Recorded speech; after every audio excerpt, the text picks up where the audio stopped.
한 주간 우리에게 주신 하나님 말씀 시편 118편 같이 우리 교독을 하도록 하겠습니다. 여호와께 감사하라. 그는 선하심 인자하심이 영원하미로다. 이제 아론의 집은 말하기를 그의 인자하심이 영원하다 할지로다.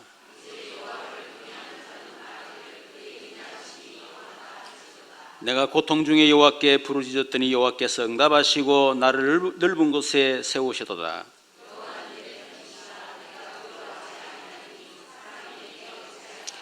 여호와께서 내 편이 되사 나를 돕는 자들 중에 계시니 그러므로 나를 미워하는 자들에게 보응하시는 것을 내가 보리로다.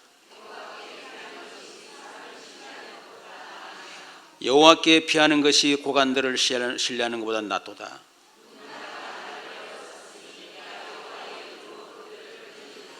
그들이 나를 애워사고 애워샀으니 내가 여호와 이름으로 그들을 끊으리로다.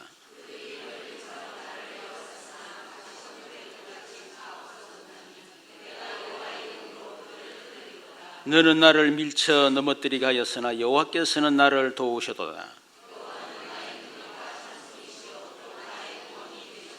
의인들의 장막에는 기쁜 소리 구원의 소리가 있으며 여호와의 오른손이 권능을 베푸시며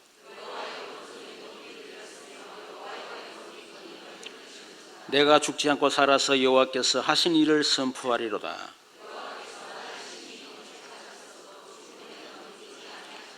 내게 의의 문들을 열지어다. 내가 그리로 들어가서 여호와께 감사하리로다.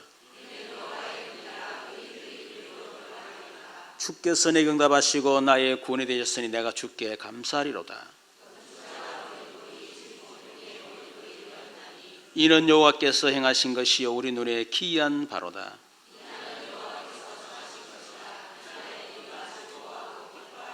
여호와여 구하옵나니 이제 구원하소서. 여호와여 우리를 구하옵나니 이제 형통하게 하소서.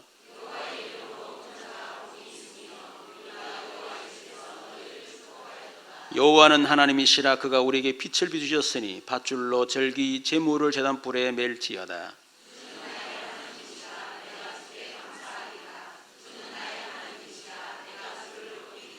합독합니다. 여호와께 감사하라. 그는 선하시며 인자심이 영원하미로다. 아멘. 예배 사람에게 한번 얘기합시다. 믿으면 하나님의 영광을 보게 됩니다. 아멘. 우리 한 번 더 축복하십시다.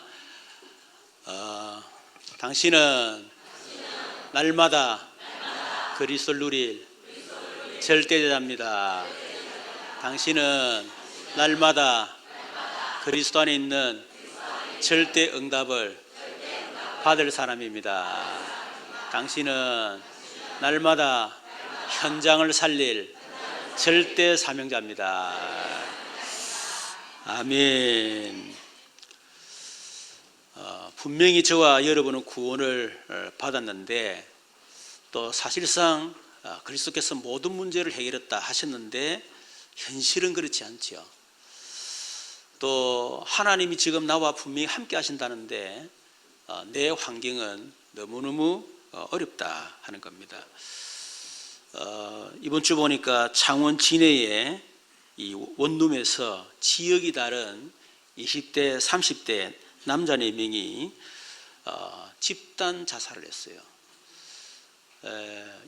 어떤 사람이 유서를 남겼는데 자기 부인과 자녀들에게 미안하다 이 한마디 남기고 자살을 했습니다. 또 연예인 전미선이라고 하는 연예인이 있죠. 이 사람이 또 자살했어요. 이유가 뭐냐? 가족 중 한 사람이 죽고 또 어머님이 병원에 아마 입원을 한 것 같습니다. 그래서 우울증으로 시달리다가 자살을 했다. 여러분 자살하면 안 되죠. 아무리 어렵고 힘들고 죽을 일이 있어 자살을 하면 안 됩니다.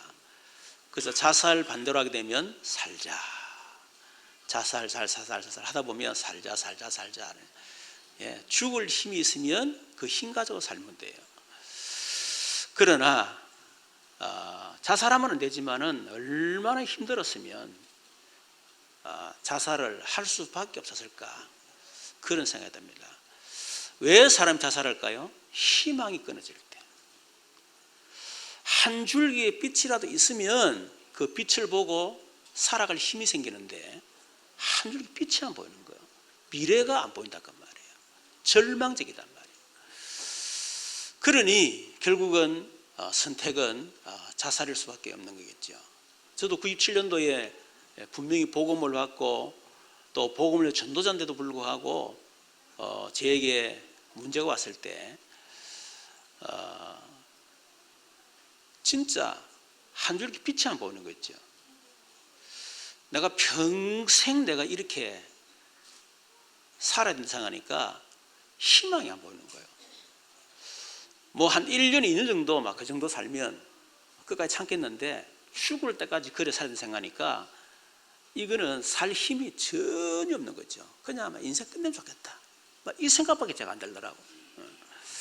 희망이 없고 절망 가운데 빠지게 되면 결국은 사람들은 이런 극단적 선택을 할 수밖에 없는 것입니다. 그러나 오늘 본문의 저자의 입장이었다면 아마 지금 자살하는 사람들, 그 사람들에 비하면 한 수십 번 자살했을 거예요. 그런데 오늘 본문 118편 1절에 보면 여호와께 감사하라 그렇게 했습니다. 오늘 본문의 배경은 이스라엘 백성들이 70년 바벨론 생활하던 중에 하나님이 분명히 우리 민족을 다시 예루살렘으로 귀환시킬 것이다, 해방시킬 것이다 라고 하는 그런 믿음과 함께 하나님이 우리를 다시 예루살렘 성전에 들어가서 예배의 복을 누리게 할 것이다. 그때 나는 이렇게 할 것이다 라고 하는 그 절망 가운데서도 하나님이 분명히 우리를 추울 바벨론 시킬 것이고 예루살렘 그 성전을 회복할 것이다 라고 하는 그 희망, 기대, 믿음, 그것을 찬양한 시라고 보면 되겠습니다. 오늘 시편 기자가 바벨론 포로에서 시를 썼는데 그의 상황을 한번 보게 되면 5절에 이런 말씀이었죠. 내가 고통 중에 여호와께 부르짖었더니 그랬습니다. 6절에 보니까 내가 두려워하지 아니하리니. 얼마나 두려움이 있었겠어요. 언제 어떻게 될지를 모르는 상황, 그 바벨론 포로기 때문에 언제 죽음을 당할지 어떻게 될지 전혀 모르는 그런 두려운 상황이 있는 거예요. 차라리 사형 선고 딱 받는 날 결정되면 두렵지 않습니다. 그런데 언제 사형 선고 받을 줄 몰라. 사형수가 말이에요. 얼마나 두렵겠어요. 하루하루 사는. 그런데 이름을 딱 부르면 깜짝 놀라겠죠. 그렇죠? 자다가도 깜짝 놀라고. 7절에 보니까 나를 미워하는 자들에게 그랬습니다.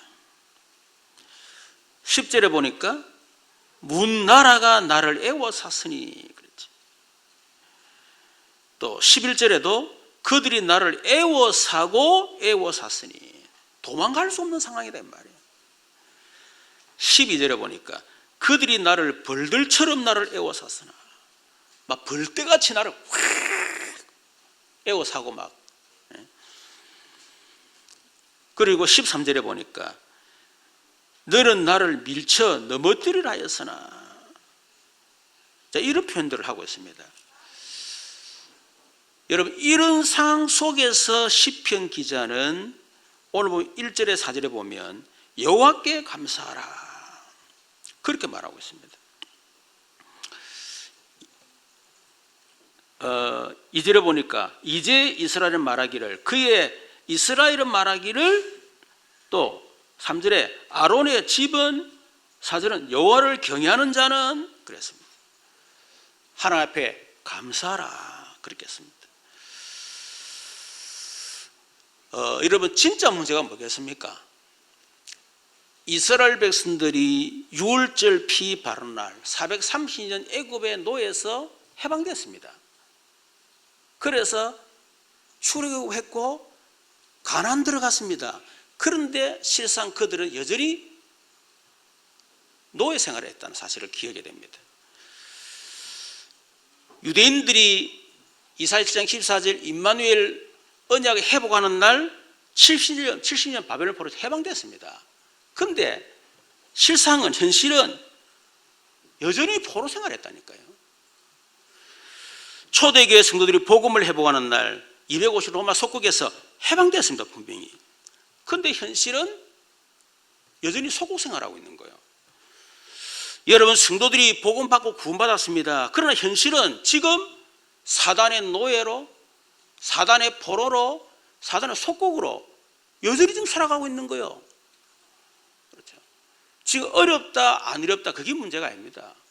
분명히 우리가 복음을 받고 구원받았는데 불구하고 해방됐는데 지금도 여전히 사단의 노예로, 포로로, 속국으로 살아가고 있다는 그게 더 문제랄 말이에요. 그래서 고통을 당하는 겁니다. 저와 여러분이 빨리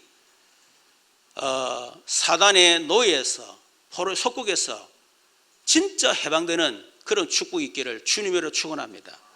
여러분이 실제로 해방되지 않으면 여러분이 아무리 복음받고 내가 하나님 자녀다 그래도 현실은 그렇지 않다는 거예요. 현실은 여전히 노예, 포로, 속국으로 살아갈 수밖에 없다는 겁니다.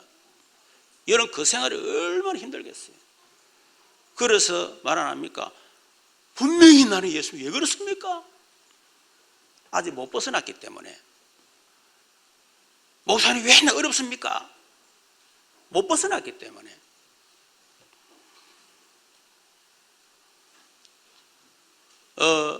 저도 역시 마찬가지였죠. 복음을 가지고 복음을 누린다고 하고 막 기도도 하고 막 했는데 아니요. 그러다가 어느 날 완전히 복음에 딱 집중했는데 어느 날 나와 상관없이 끝났구나 하는 믿음이 들어온 순간 거기서 끝나버렸어요. 이게 우리도 들어야 되네요. 그래서 믿음이 하나님 영광을 보리라. 우리가 진짜 이 믿음이 딱 들어오는 순간에 진짜 끝나는 겁니다. 그걸 보고 우리 하나님의 은혜라고 얘기하는 거죠. 그럼 몸부림 친다고 되겠습니까? 힘쓰고 애쓴다고 되겠습니까? 믿겠다고 하고 고함 친다고 그게 되겠습니까? 그냥 하나님의 은혜로 그냥 끝났구나, 해방됐구나, 더 이상 문제가 아니구나, 그게 그냥 믿어지는 거예요. 그게 하나님의 얼마나 큰 은혜냐는 거죠. 자, 이 지금 시편 기자는 고통 중에서 여호와께 감사하라. 해방된 게 아닙니다. 여전히 포로 생활 속에 있습니다. 여전히 어려운 상황 가운데 있습니다. 그런데 여호와께 감사하라. 오늘 저와 여러분도 고통에서 해방되어지고 문제 해결되기 때문에 감사한 것이 아니고 현재 여러분이 때로는 사단의 노예로, 포로, 속국으로 여러분 있다 할지라도 여호와께 감사하는 우리 모든 성도 되시기를 주님의 이름으로 축원합니다. 그렇다면 아니 그런 고통 중에서 어떻게 여호와께 감사할 수 있습니까? 여호와 하나님이 어떤 분인가를 알고 체험을 하면 여러분 감사하게 됩니다. 오늘 시편 기자는 18편에 여호와께 감사하라 그는 선하심이여 그의 인자심이 영원함이로다. 여러분 이 시편 기자는 하나님은 영원하신 하나님이다, 이 사실을 믿었다는 말이에요. 다시 말하면 이 시편 기자의 신앙의 기준이 뭐냐? 영원하신 하나님이십니다. 왜 우리가 자꾸 믿는다면 흔들리느냐? 우리의 신앙의 기준이 영원하신 하나님이 있지 않다는 말이에요. 수시로 변하는 나 자신에게 나의 신앙의 기준이 있는 거예요. 그러니까 내가 흔들리니까 다 흔들리는 거야. 하나님이 영원하신 분인데 자꾸 나의 기준을 나에게 두다 보니까 된다 안 된다 힘들다 어쩐다 나에게 기준이 있으니까 늘 내쳐다보고 늘 실망하고 낙심하고 포기하고 된다 안 된다 그러죠. 저도 그런 과정을 다 겪었어요. 근데 지금은 전혀 그런 생각이 없습니다. 생각 자체가 안 들어옵니다. 끝났기 때문에. 왜 안 될까? 그 생각이 얼마나 사로잡혀 있었든지. 근데 딱 정말 복음을 딱 체험하고 하나님 역사를 딱 체험하고 나니까요, 지금은 그런 생각이 전혀 없습니다.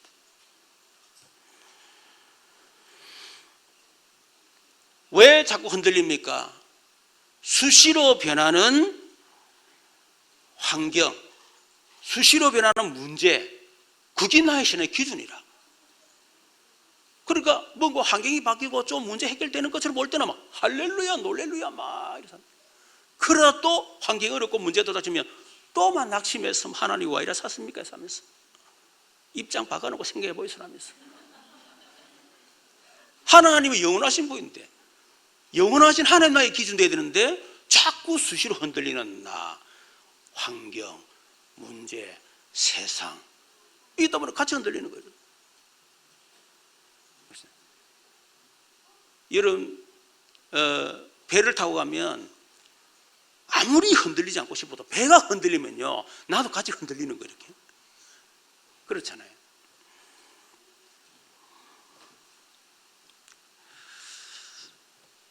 이 시편 기자는 영원하신 하나님을 체험했는데, 하나님이 영원하기 때문에 하나님의 모든 게 영원한 거예요. 그래서 시편 기자는 그 무엇을 체험했습니까? 오늘 17편, 18편을 보니까 여호와께 감사라, 그는 선하시며 인자심이 영원함이로다 그랬습니다. 우리 시편 17편에도 그랬죠. 우리에게 향한 여호와의 인자심이 크시고 여호와의 진실하심이 영원함이로다. 뭐 어떤 하나님 체험이 되겠습니까? 인자가 영원하신 하나님을 체험해야 된다. 인자란 말은 헤세드, 하나님의 사랑, 하나님의 은혜, 그게 영원하다는 거예요. 하나님의 사랑과 하나님의 은혜 영원합니다. 왜? 그분이 영원하신 분이기 때문에. 우리 인간은 수시로 사랑했다가 미워했다가 사랑했다가 미워했다가 수시로. 여러분, 인간 사랑 믿지 마세요. 참 다 자기 기준이야. 부인이 밥 잘해주면 사랑한다라, 밥맛이 없으면 안 사랑한다 그러고 그러잖아요. 그런 한마디에 막 기분 좋다 나빴다 이러면 어떻게 되노? 여러분, 남편 때문에 여러분 흔들리지 마시길 바랍니다. 남편은 흔들리게 돼 있어. 그 흔들린 남편이 기준을 두다 보니까 남편은 나도 흔들릴 거잖아. 니는 흔든 나는 안 흔들린다라면서 이렇게. 그래야 안 흔들리지.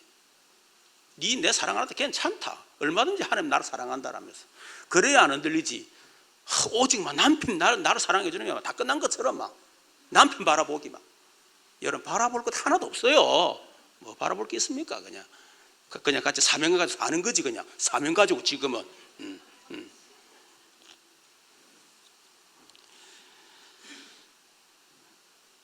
여러분, 인자가 영원하신 하나님의 사랑, 은혜가 영원하신 하나님, 그걸 체험해야 되는데, 종교개혁자 칼빈은 5가지로 성경을 잘 요약했습니다.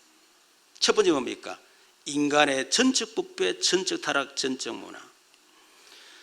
하나님을 떠난 인간, 창세기 3장 이후로 태어난 모든 사람들은 전적 타락, 전적 부패, 전적 무능하기 때문에 반드시 멸망받게 되어 있다. 성경의 첫 번째 얘기입니다. 두 번째, 무조건적 선택. 그래서 우리는 어떤 조건, 어떤 방법으로도 절대로 구원받을 수가 없다. 그래서 제한적 구속. 그래서 하나님이 그리스도를 보내셨는데 그리스도 안에서만 구원을 받을 수가 있다. 불가항력적 안에, 그리스도 안에 들어온 사람은 하나님이 반드시 그 사람을 구원시키신다. 이런 일 저런 일이 있습니다. 믿었다가 안 믿었다가 난리를 칩니다. 왜? 신앙길 쥐가들이 지니까 막. 어느 날 믿었다가 어느 날 예수가 그리스도 안 믿어지고 말이야. 하나님 구원받아, 목사님 구원받아 안 받았어요. 네가 모르는데 어떻게 하노 내가. 다 구원의 기준이 지라. 좀 뭐 막 은혜 받고 막 이 사람 말씀이 들어오고 막 뭔가 기도 좀 되면 막 구원받은 것 같아. 오늘따라 막 예배가 안 되고 막 기도가 안 되고 막 이 사람 짜증나고 막 구원받은 것 같아. 뭔 구원이 그렇게 쉽게 흔들리고, 그래가지고 어떻게 여러분 우리에게 오는 현실과 문제 상황을 이길 수가 있겠습니까? 그렇죠. 성도의 기인 한 번 하나님의 자녀가 되면 영원한 하나님의 자녀요. 그 구원은 절대로 바뀌지 않고 하나님의 백성은 절대로 망하지 않는다. 하나님의 손에서 누구도 나를 빼앗을 수가 없다. 문제, 죽음, 고통이 와도 나는 절대로 망하지 않는다. 하나님 손에서 빼앗기지 않는다 하는 그런 5가지 확신, 5가지, 이게 바로 성경 전체의 얘기인 것입니다. 이 하나님의 사랑이죠. 두 번째는 뭡니까? 진실이 영원하신 하나님. 하나님은 진실하신 분입니다. 그래서 하나님 말씀을 주시고 반드시 말씀을 성취하신 하나님이시다. 민수기 3장 19절에 보니까 하나님은 사람이 아니시니 거짓말을 하지 않으시고 인생이 아니신 후회가 없으시도다.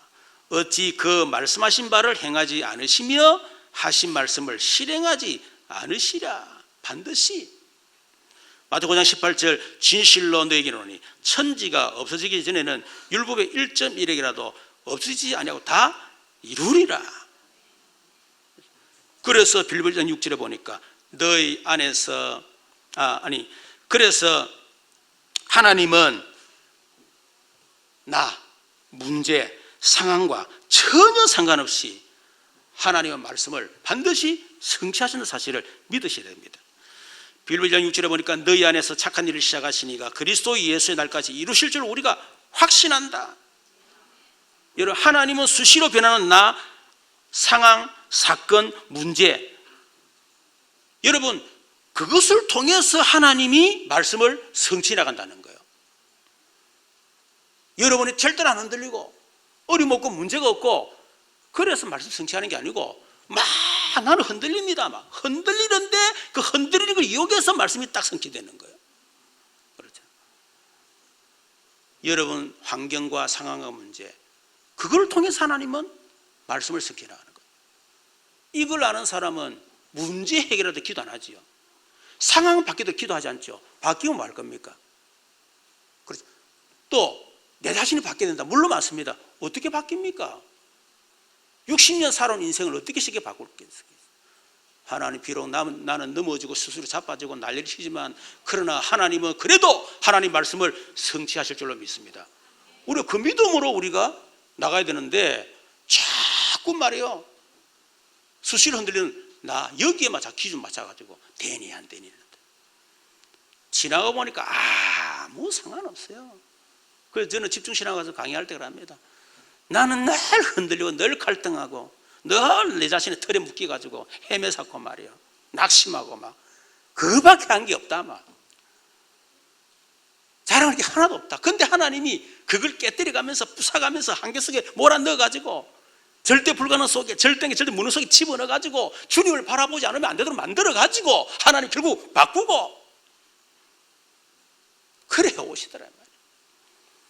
신앙의 기준이 절대로 내가 돼서는 안 됩니다.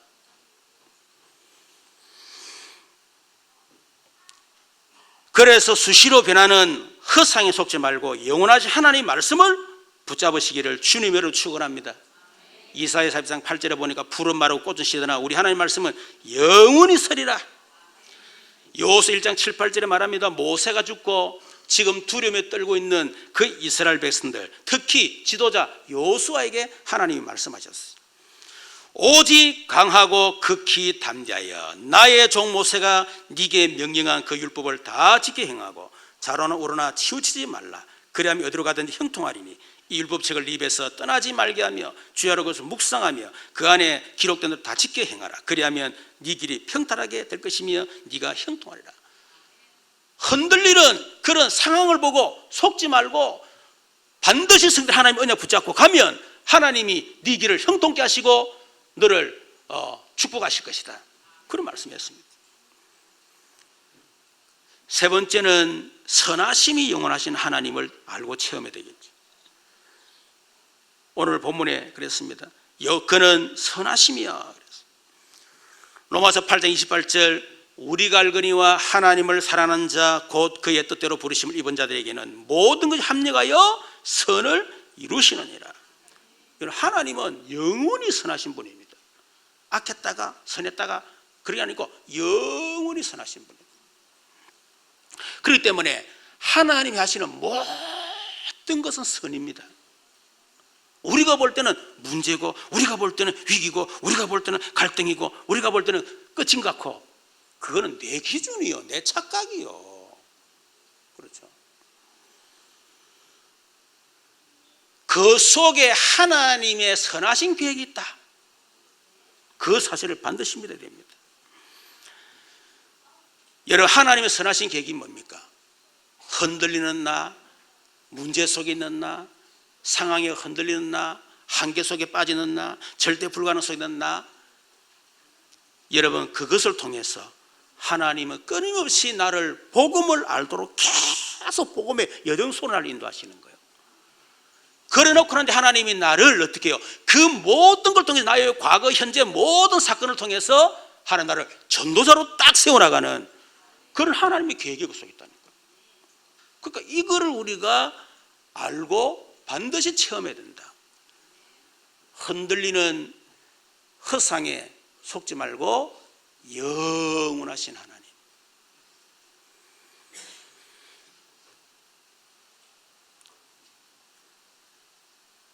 인자가 영원하신 하나님. 하나님의 사랑은 변함이 없습니다. 하나님이 영원히 진실하십니다. 반대 언약을 성취하십니다. 하나님은 영원히 선하신 분입니다. 하나님은 그 모든 걸 통해서 하나님의 선한 계획을 이루어 가실 것입니다. 우리가 이런 하나님을 알고 우리가 문제 속에서 먼저 체험을 해야 된다. 그럴 때 우리가 수시로 흔들리는 상황, 문제 속에서도 얼마든지 감사할 수 있습니다. 자, 이것이 되는 사람은 확신 있는 사람 살게 되겠죠. 그렇죠. 기준이 영원하신 하나님이라 흔들리겠습니까? 절대로 흔들리지 않죠. 그러니까 문제 속에서도 확신을 딱 가지고 살아갈 수 있다. 그것이 뭐냐? 구원받은 5가지 확신이에요. 5가지 확신이 뭡니까? 자, 첫자만 따라서 시작. 구인성 기사. 메드성 기사라고? 구인성 기사요. 구인성 기사 다 확신 갖기를 바랍니다. 자, 구원의 확신. 구원의 확신이 뭡니까? 예수님을 그리스도로 영접한 사람은 구원을 받는다. 그게 구원의 확신이에요. 요한일서 5장 11절, 12절, 13절에 보니까 또 증거는 이것이니 하나님의 영생을 주신 것과 이 생명이 그의 아들 안에 있는 것이니라. 그래서 아들이 있는 자는 생명이 있고 아들이 없는 생명이 없느니라. 구원의 확증이 뭡니까? 네 속에 예수님이 있냐 없냐? 그게 구원의 증거라니까요. 기분 감정이 아닙니다. 그렇죠? 네 안에 예수가 있나 없나? 예수 영접했나 안 했나? 영접하는 자 곧 그 이름을 믿는 자들 하나님의 자녀가 되는 권세를 주셨어요. 요한일서 5장 13절 내가 너 이것을 쓴 것은 너에게 영생이 있음을 알게 하려 하심이라. 왜? 구원을 받은데도 확신이 흔들린단 말이에요. 그래서 내가 다시 이것을 썼다. 구원이 있음을 알게 하랍니다. 아들이 있는 자, 예수님을 그래서 믿는 자 속에 믿는 자는 구원을 받았다. 그것을 내가 알게 하기 위해서 다시 성경을 썼다니. 여러분 절대로 흔들리면 안 됩니다. 구원의 확신이 뭡니까? 영원하신 하나님이 내 아버지다. 나는 하나님의 자녀다. 그래서 하나님은 내 편이다. 그걸 믿는 거예요. 오늘 6절부터 9절 보세요. 여호와는 내 편이시라. 그래서 내가 두려워하지 아니하리니 사람이 내게 어찌할까? 7절에 여호와께서 내 편이 되사 나를 돕는 자 중에 계시니 그러면 나를 미워하는 자들에게 보응하는 것을 내가 보리로다. 그죠? 여러분 자녀는 잘하고 안 잘하고 아무 상관없습니다. 못해도 부모에게는 자녀에게는 부모가 내 편이에요. 그렇죠. 여러분, 하나님도 마찬가지라는 거예요. 우리는 자꾸 말이야, 신앙 기준 내다보니까 내가 이렇게 하면 하나님 내 편 됐다가 저렇게 하면 안 되고 자꾸 기준이 흔들리는 거예요.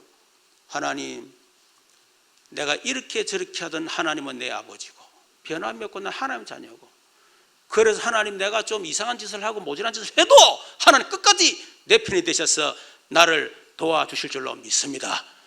그 확신을 가져야 된단 말이에요.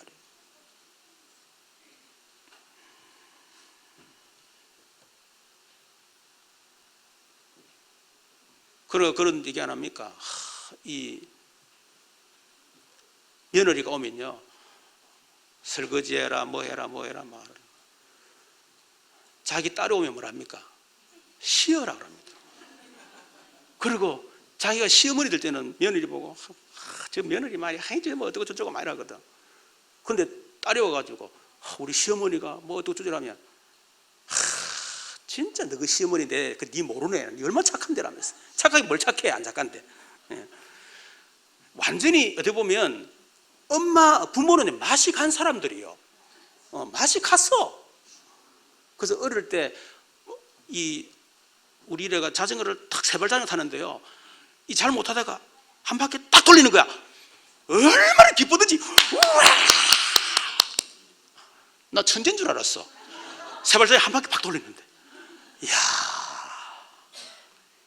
그게 뭔가 시에서 그렇게 했거든.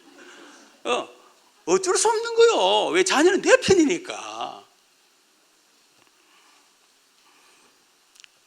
그래서 이사야 41장 8절 10절에 그러나 나의 종 너 이스라엘아, 내가 택한 야곱아, 나의 벗 아브라함의 자손아, 내가 땅끝에서부터 너를 부르며 붙들며 땅 모퉁이에서부터 너를 부르고 네게 이르기를 너는 나의 종이라, 내가 너를 택하고 싫어하여 버리지 아니하였다 했노라.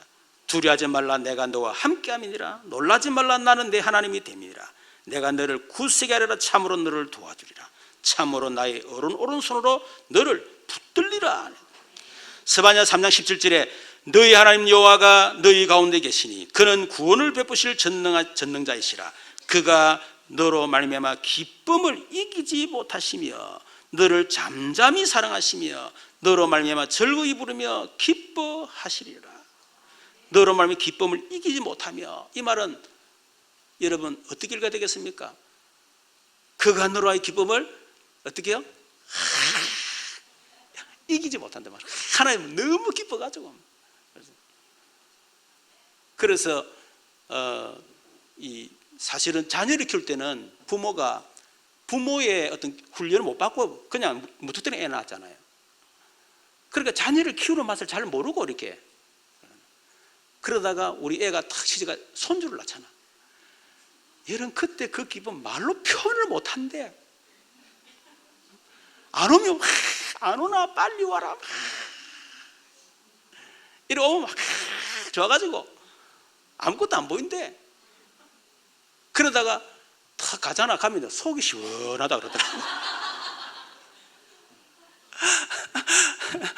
난 아직까지 할아버지가 내가 잘 모르겠어. 이것들이 지금 어디 됐노 지금? 왜 소식이 없어 내 속으로? 아빠 임신해서 빨리 이 얘기가 듣고 싶은데 아직 아무 소식 깜깜 무소식이라 지금. 그럼 말을 못 하고 주여 지금 어찌 됐습니까? 기쁨을 이기지 못해요. 여러분이 바로 그런 분임을 믿으시길 바랍니다. 하나님은 막 사랑한다 짠다 이런 사랑, 잠잠히 사랑하시며 은근히 사랑하시며 안 사랑하는 척하면서 사랑하시는 하나님, 끈끈하게. 그죠? 특히 경상 남자들이 사랑하지 않습니까? 하면서도 하나님이 경상도 하나님이신가?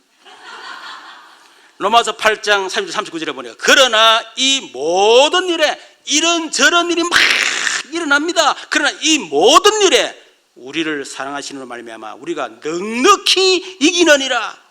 이기고도 남는다. 어떻게 해요? 우리를 사랑하시는 그분으로 말미암아. 하나님의 사랑이 얼마나 큰지 그 사랑으로 말미암아 우리가 넉넉히 이기느니라. 내가 확신하노니 사망이나 생명이나 천사들이나 권세자들이나 현재나 장래나 능력이나 높음이나 깊음이나 단 어떤 피조물이라도 우리를 우리 주 그리스도 예수 안에 있는 하나님의 사랑에서 끊을 수 없으리라. 영어로 never, 결코 끊을 수 없으리라. 뭡니까? 구원의 확신이에요. 지금 나에게 이런저런 문제가 있고 흔들리는 여러 상황이 있지만 그래도 나는 하나님의 자녀다. 하나님의 사랑에서 나를 절대로 끊을 수가 없다. 하나님 나를 하나님 내 편이시다. 그 확신을 가진다 그 말이에요. 두 번째는 구인, 뭐죠?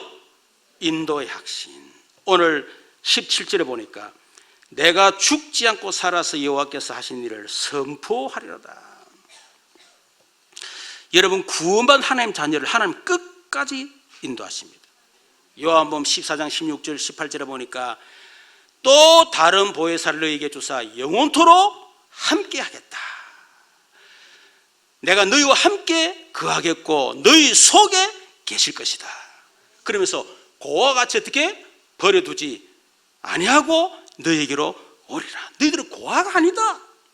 내가 네 속에 있다. 네가 하나님의 내 자녀가 아니냐. 내가 네 속에 성령으로 너와 함께한다. 걱정하지 마라. 내가 너를 인도할 것이다. 끝까지 책임질 것이다. 그래서 요한복음 14장 21절에도 보혜사 곧 아버지께서 내 이름 보내시는 성령 그가 너희에게 모든 것을 어떻게 해요? 가르쳐 주시겠다. 또 생각나게 해주시겠다. 그래서 너희에게 평안을 주겠다. 내가 주는 평안은 세상이 주는 것 같이 아니하다. 마음에 근심하지 말고 두려워하지 말라. 내가 너를 인도한다. 세 번째 승리 확신이지. 10절 15절에 보니까 문나라가 나를 애워쌌으니 내가 여호와의 이름으로 그들을 끊으리로다. 그들이 나를 애워사으니 내가 여호와의 이름으로 그를 끊으리로다. 12절 그들이 별들처럼 나를 애워쌌으나 가시던 불에 불같이 다 없어진다니 내가 여호와의 이름으로 그들을 끊으리로다.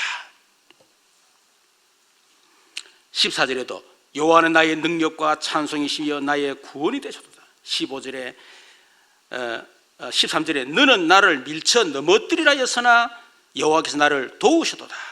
여호와는 나의 능력과 찬송이시여 나의 구원이 되셨도다. 의인의 장막에는 기쁜 소리 구원의 소리가 있어 여호와의 오른손이 능력을 베푸시며 여호와의 오른손이 높이 들렸으며 여호와의 오른손이 권능을 베푸시도다. 여호와의 오른손이 높이 들렸다. 이 말은 무슨 말입니까? 여러분 전쟁할 때 장군의 소리 팍 들면 진격해라 그 말이거든요. 그렇죠? 손 내리면 후퇴라 그 말 아닙니까? 하나님 두 손을 팍 들고 있단 말은 어떻게 해요? 내가 너와 함께한다. 공격하라, 진격하라, 승리하라 그 얘기예요. 승리의 확신. 마태복음 28장 18, 20절에 예수님 말씀했습니다. 하늘과 땅의 모든 것을 가지고 있다. 그래서 내가 세상 끝날까지 너희와 항상 함께 있을 것이다. 걱정하지 마라. 고린도서 10장 13절 사람이 감당할 시험 밖에는 너희가 당한 것이 없나니 오직 하나님 이뻐서 너희가 감당하지 못할 시험당을 허락지 아니하시고 시험당할 쯤에 또한 피할 길을 사 너희로 능히 감당하게 하시느니라. 저와 여러분 많은 시험이 있을 것입니다. 그 속에서 확신을 가져야 돼요. 어떤 확신? 첫 번째 확신은 하나님은 내게 감당할 수 있는 시험을 주셨다. 이 시험은 내가 얼마나 감당할 수 있는 시험이다. 하나님 믿기 때문에 시험 준 거예요. 하나님 볼 때 이 감당 못할 것 같아. 절대로 시험 안 줍니다. 여러분 봤을 때 다 감당할 것 같아. 우리 박선옥 권사님 보세요. 여러분 함부로 감당하겠어요? 감당할 수 있기 때문에 주시는 거예요. 그렇지 않습니까? 누가 감당하겠어요? 절대로 흔들리지 않고 말이에요. 보세요. 감당할 수 있기 때문에. 감당할 수 있기 때문에 시험 주는데 근데 감당을 못해. 그때 어떻게 하신다? 피할 길을 다 주시는 거예요.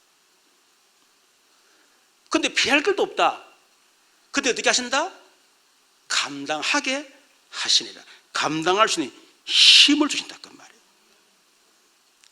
그래서 얼마든지 저도 이런저런 많은 어떤 시험 갈등 겪었습니다만은 지나고 보니까 야 어떻게 그런 과정들을 겪었을까? 이런 생각하는 건 하나님 너무 감사한 거예요. 야, 또다시 옛날로 돌아가 그걸 겪으라 그러면 NO! 두 번 다시 NO! 근데 지나고 보니까 이렇게 겪은 거예요. 전부 다 감사로, 축복으로, 응답으로 하나님이 어떻게 이렇게 바꿀 수 있을까? 너무 감사한 거예요. 구인성 기, 뭐죠? 기도 응답의 확신. 오늘 5절에 보니까 내가 고통 중에 여호와께 부르짖었더니 여호와께서 응답하시고 어떻게? 나를 넓은 곳에 세우시도다. 여러분, 문제, 위기, 갈등은 하나님이 우리 응답만 주는 게 아닙니다. 하나님이 더 넓은 곳에 나를 세우시는 것이다. 21절에 보니까 주께서 내게 응답하시고 나의 구원이 되셨으니 내가 주께 감사리로다. 시편 50편 15절에 환난 날에 나를 부르라 내가 너를 건지리니 내가 너를 영화롭게 하리라. 예레미야 33장 3절 너는 내게 부르짖으라 내가 네 응답하겠고 네가 알지 못한 크고 엄밀한 일을 네게 보이리라. 요한복음 16장 24절 지금까지 네가 내 이름으로 아무것도 구하지 않았으나 구하라 그래야 받으니 너의 기쁨이 충만하리라. 그렇죠. 기도 응답이 확신 있는 사람, 구원받은 하나님 자녀는 기도하면 반드시 응답받는다. 그 확신 있는 사람은 문제 상황 속에서 절대로 흔들리지 않습니다. 왜? 응답될 거니까. 구인성 기사, 사제의 확신이지. 오늘 18절에 보니까 여호와께서 나를 심히 경책하였어도 죽으면 넘기지 아니하셔도다. 사제의 확신. 뭐 잘못해서 바벨론 포로로 잡혀갈 수도 있고 이런 일 당할 수가 있겠죠. 그러나 하나님은 그런 고난 속에 문제 속에 나를 들어가게 하지만은 결코 죽지 않게 하신다. 절대로 망하게 하지 않게 하신다. 구원받은 하나님의 자녀는 아무리 잘못해도 하나님 용서해 주시고 절대로 망하지 않는다는 겁니다. 요한일서 1장 9절 만일 우리가 우리 죄를 자백하면 그는 미쁘시고로사 우리 죄를 사시며 우리를 모든 불에서 우리를 깨끗게 하실 것이요. 시편 103편 12절에 동이 서에서 문 것 같이 우리의 죄가를 우리에게서 멀리 옮기셨으며. 끝났다는 겁니다. 과거에 사로잡히지 말라는 거예요. 동이 서에서 문 것 같이 우리 죄가를 멀리 던져버렸다. 멀리 던지는데 그거 찾아 돌아다닌다 지금. 시속 150km로 막 가가지고 막 주님이 던진 그거 찾아가지고 또 막 주님 용서해 주시옵소서. 또 던져버리면 또 찾아가자고. 금시감 찾는다. 또 찾아가지고 또 주님 용서해 주시옵소서. 저도 옛날에 그런 많이 했어요. 그런데 진짜 그것 때문에 신학을 포기했어요. 제가요. 구원의 확신은 내가 무슨 신학을 하겠냐. 신학을 좀 포기했다니까. 양심적으로 신학을 못 하겠더라고요. 그런데 그래서 기도할 때마다 하나님 저는 죄인입니다. 죽을 죄인 망할 죄인입니다. 지옥 갈 죄인입니다. 그래서 제가 신학 그만두고 이제 우리 교회 집 가까운 교회 간 거예요. 이랬더만은 그 목사님이 기도시키더라고요. 그래서 기도했어요. 하나님 저는 죄인입니다. 죽을 죄 망할 죄 지옥 갈 죄인입니다. 그러니까 끝나고 나는데 김수 아니 무슨 죄를 그렇게 많이 짓는데라는 거라. 아니 뭐 그 큰 죄 지은 건 아니고 그냥 뭐 속에서는 예수님 왜 죽었노라는 거야. 예수님 내 죄 때문에 죽었는데. 그 예수님 김수희 죄 때문에 죽었는데 김수희 죄 그대로 있다. 예수 죽으나 만하네! 라는 거. 그 말 딱 듣는 순간이요. 마치 오한마 있잖아요. 오한마. 한 대 팍 맞은 것 같아요. 그래. 예수님이 내 죄를 죽었는데 나는 죄가 있다? 그냥 이 골이 흔들리는 거야. 이러고 어지러 집에 왔어, 제가. 정신에서 왔어. 와가지고 또 정신없는 성경은 또 말로 폈노. 로마서 7장, 8장 듣고 특히 8장 1, 2절. 그러므로 이제 그리스도 예수는 결코 정죄함이 없나니 이는 그리스도의 생명의 죄와 사망들을 해방하였습니다. 이 말이 무슨 말인지 모르겠는 거예요. 그러니까 또 마티노스 로마서 강의집을 또 끄집어냈다. 정신없는 게 내가. 딱 읽는데 한 절에 예수님이 우리의 과거, 현재, 미래자를 다 끝냈다. 그 사실 딱 읽는 순간에 그래 예수님이 이미 다 끝냈는데 이걸 몰라가지고 내가 죄의 종로로 했구나. 끝났구나. 그러니까 막 구원의 어떤 그 언론이 감당이 안 되는 거야. 이래 우리 집이 그때 장전동 지하철이 쫙 지나가는 앞 집이 있었어요. 그래서 고함 치고 싶은데 미쳤다고 고함 못 들어. 전철이 지나갈 때 나는 구원받았다. 여러분, 제가 구원의 문제 때문에 신앙을 포기했다니까요, 제가요. 근데 막 이 구원의 확신은 얼마나 기쁜지 감당이 안 되는 거예요. 3일 잠을 못 잤어요. 그랬더니 우리 아버지가 다시 학교 가라라는 기라. 이래가지고 평생 한번 말로 안 하는데 해비덕 해주시더라고. 그래서 제가 다시 신학을 했잖아요. 신학을 딱 했는데 그때부터 청소년 집회를 일기 시작하는 거예요. 여기저기서 제가 요청이 들어오는 거예요. 이래가지고 막 구원의 확신이 돼서 막 외쳤거든. 애들이 뒤집어지고 막 애들이 막 그리고 기도에 불이 붙고 막 하여튼 그랬었어요. 그것도 하나님이 체험을 통해서요. 하나님 딱 그러더만은 저를 딱 정인으로 세우시는 거예요.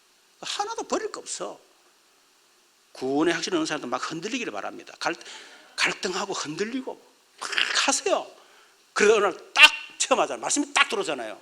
확신 딱생이 하나 그때 정인으로 딱 사용하십니다. 사제의 확신.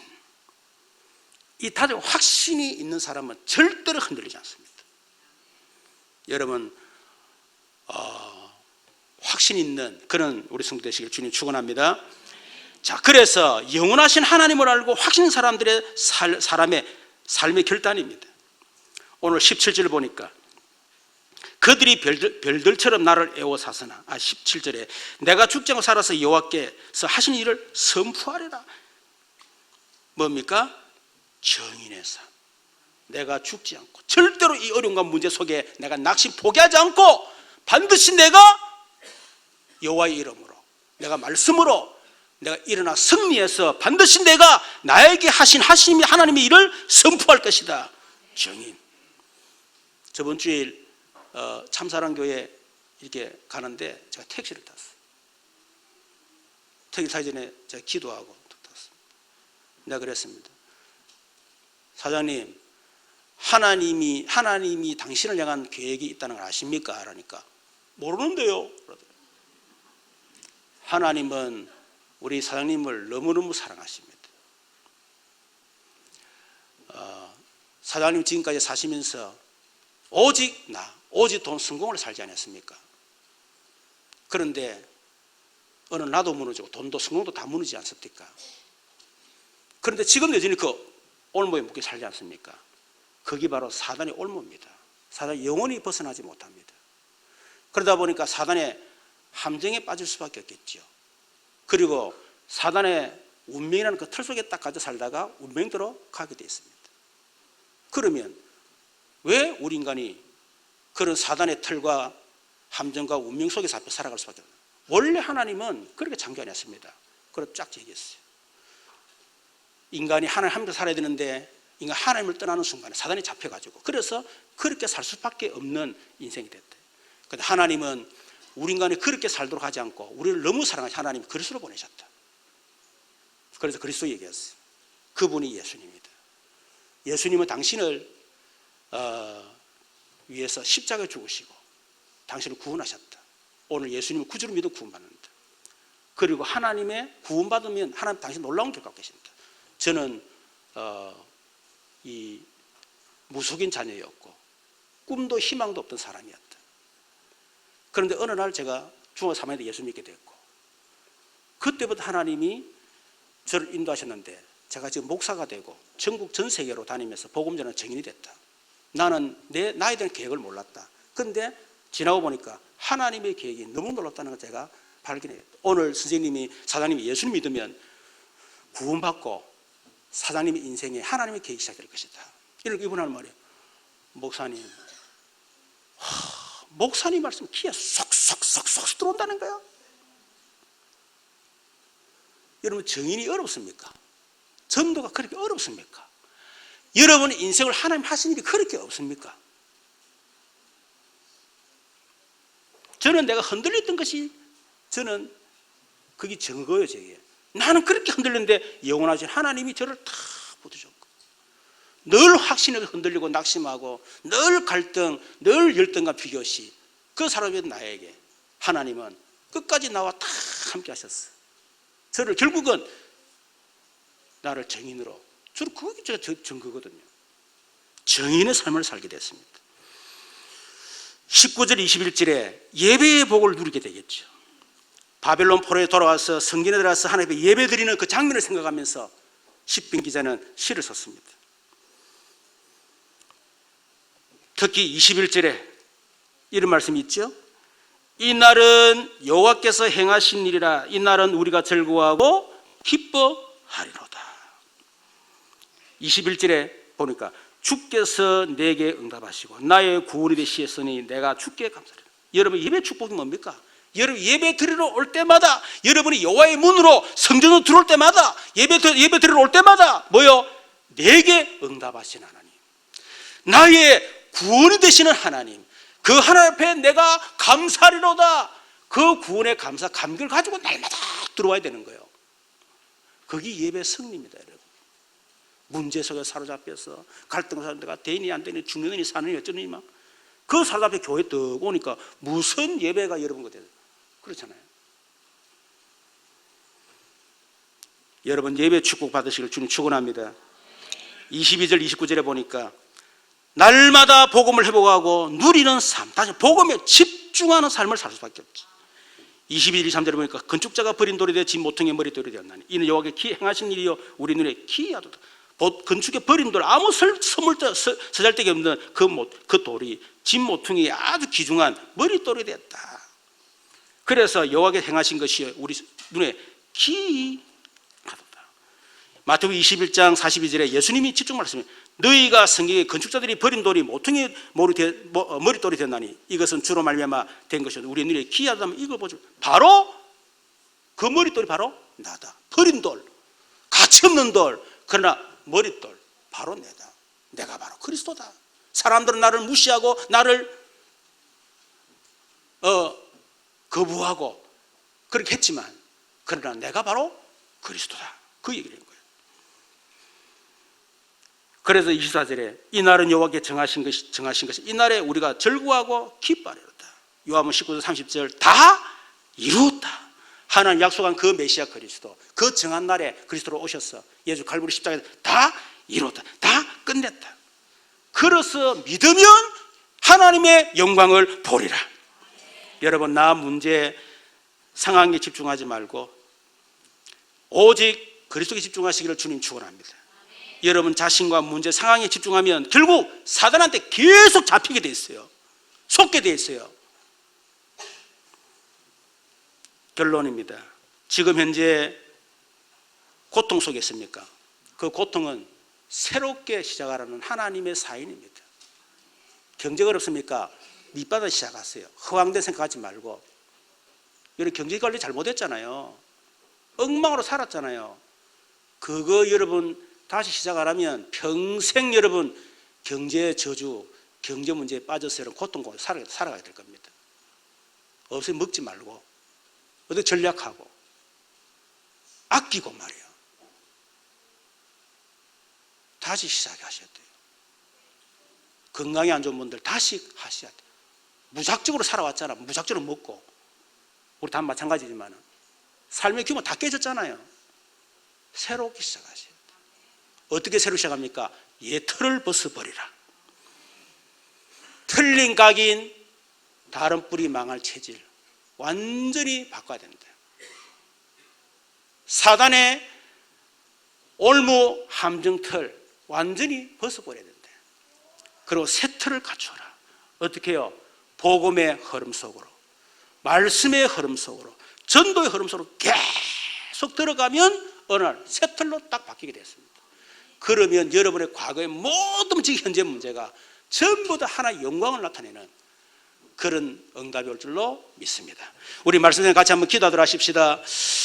살아계신 하나님, 감사합니다. 우리에게 있는 이런 현실과 상황 문제 내 자신에게 속지 말게 하시고 영원하신 하나님이 나의 기준 될 수 있도록 역사해 주시옵소서. 다섯 가지 확신 가지고 성경적 기준이 나의 기준 되셔서 흔들리지 않고 확신 가운데 승리할 수 있도록 역사해 주옵소서. 그래서 우리가 믿으면 하나님 영광을 보리라 하셨사오니 많은 사람들 앞에 정인으로 설 수 있도록 역사해 주옵소서. 새롭게 시작하게 하시고 옛 틀을 벗어버리고 새 틀을 갖추는 시작이 되어지게 하옵소서.